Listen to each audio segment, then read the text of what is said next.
तो ये story start होती है तब जब एक नॉर्मल माइनक्राफ्ट जो ओवरवर्ल्ड में विलेज था, वहाँ पर कुछ गोलम्स पाले जाते थे।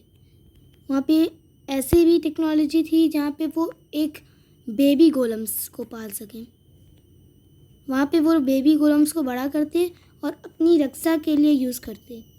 वो लोग बहुत ही खुश होकर रहते थे, जो शांति का वो प्रतीक करते थे। लेकिन एक दिन क्या हुआ कि उनके विलेज पर रेड हो गई और सारे विलेजर्स मारे गए। ये देखकर हमारा जो गोलम था, बेबी गोलम, उसमें से 3-4 बेबी गोलम बच गए और जो बेबी गोलम्स थे उनको डार्क अंडरग्राउंड लॉर्ड ले गया। उसके बाद वो डार्क अंडरग्राउंड लॉर्ड उनको ऐसा बनाना चाह रहा था कि वो उसकी रक्षा करें हर गलत चीज़ों से जो उसके लिए ख़तरनाक हो सकती है। वो चाहता था कि उसकी प्रोटेक्शन हो। लेकिन एक दिन ऐसा क्या हुआ कि उसके विलेज पर, मतलब उसकी डार्क अंडरग्राउंड जो सिटी है, उसकी अंडरग्राउंड जो उसके पास सिटी है, उस पर हमले हो गए। उसके बाद वो बहुत दुखी हो गया। लेकिन उस रेड को पता है किसने किया था? किंग ओडिन ने। वो चाहता था कि डार्क अंडरग्राउंड लॉर्ड को मार के इस माइनक्राफ्ट का सबसे पावरफुल भगवान बन जाए। उसने ऐसा कर तो नहीं पाया, लेकिन बहुत से लोगों से लड़ने के बाद उसने ये देखा कि जो गोलम्स थे वहाँ पे लड़ाई करते करते खून में पूरा रंग गए थे और वो उसी वजह से वो एकदम लाल लाल हो गए। उसने देखा कि वो बहुत ही ज़्यादा शक्तिशाली है और वो उनको अपने लिए यूज़ करना चाहता था और उसने सारे के सारे ब्लड गोलम्स वहाँ से निकाल लिए।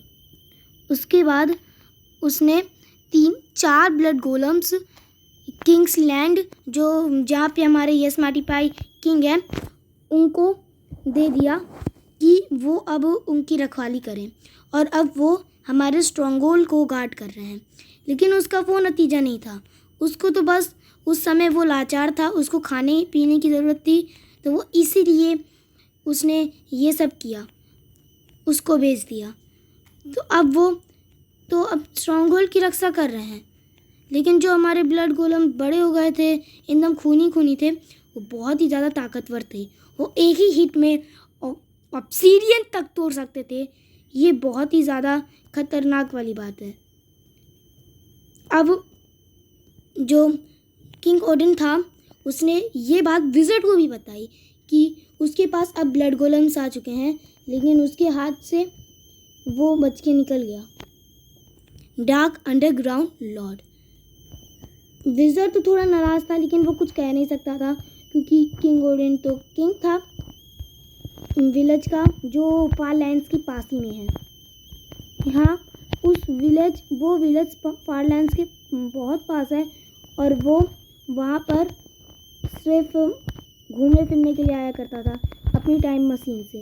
मतलब डिस्टेंस मशीन और टाइम मशीन दो दोनों एक ही हैं, वो आता था। लेकिन जो स्मार्टीपाई ने भी बोला कि तुम ये भी बताना कि उसके पीछे का राज क्या है, कि वो क्या करते हैं, मतलब स्ट्रॉन्गहोल्ड की रक्षा काहे कर रहे हैं। तो उसका तो सिंपली आंसर ये है कि जो हमारा स्ट्रॉन्गहोल्ड है उसके अंदर जो एंड वर्ल्ड है, जहाँ पे सारे एलाइट्रास रखे जाते हैं, वो जगह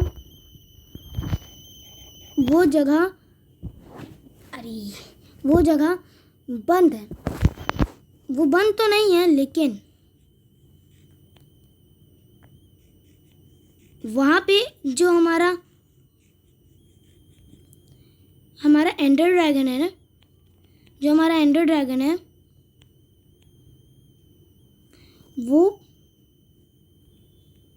एक एनर्जी सोर्स है। हमारे जो एंड में फंसे हुए लोग हैं उनके लिए एक एनर्जी सोर्स का काम करता है। जो एनर्जी सोर्स का नाम है ड्रैगन ब्रेथ एनर्जी सोर्स, जिसके लिए उनको ब्लेज रॉड और एंड में जाना पड़ेगा।